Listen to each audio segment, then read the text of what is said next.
नमस्कार, आपण पाहता हिरकणी न्यूज. हिरकणी न्यूज प्रत्येक क्षण ताज्या घडामोडी आणि महत्त्वाच्या प्रत्येक बातमीसाठी नेहमी तत्पर. माडग्याळ परिसरात भीषण पाणी टंचाई. जत तालुक्यातील माडग्याळ परिसरात म्हैसाळ योजनेचे पाणी अवघ्या 12 दिवसात बंद करण्यात आल्याने भीषण पाणी टंचाई निर्माण झाली आहे. दिनांक 27 मार्च 2026 रोजी कॅनॉलमध्ये पाणी दाखल झाल्याने वसपेठ आणि लकडेवाडीसह परिसरातील नागरिकांना मोठा दिलासा मिळाला होता.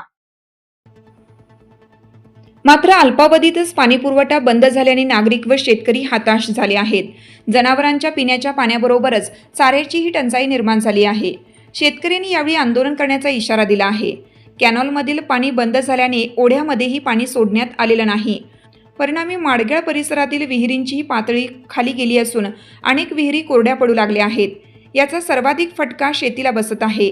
पिकांना पाणी मिळत नसल्याने उत्पादनावर परिणाम होण्याची भीती शेतकऱ्यांनी व्यक्त केली आहे. दरम्यान जनावरांनाही या पाणी टंचाईचा फटका बसत असून पिण्याच्या पाण्यासह चाऱ्याचीही कमतरता निर्माण झाली आहे. वसपेठ तलाव पूर्णपणे आटून तळ गाठला आहे. यामुळे माडग्याळ परिसरात पाणी टंचाई निर्माण झाली आहे.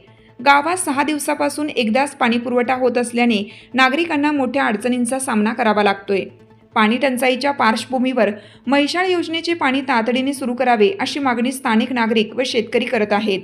म्हैसाळ योजना सहाय्यक अभियंता अजिंक्य जाधव म्हणाले, माडग्याळ यात्रेसाठी पाणी सोडण्यात आलं होतं. आता अनेक भागातून पाणी सोडण्याची मागणी होत आहे. वरून पाणी बंद झाले होते. शेतकऱ्यांनी मागणी केल्यास व पाणीपट्टी भरल्यास पाणी सोडले जाईल. आपल्या हिरकणी न्यूज चॅनलला लाईक करा, शेअर करा आणि सबस्क्राईब करायला विसरू नका आणि रहा अपडेट.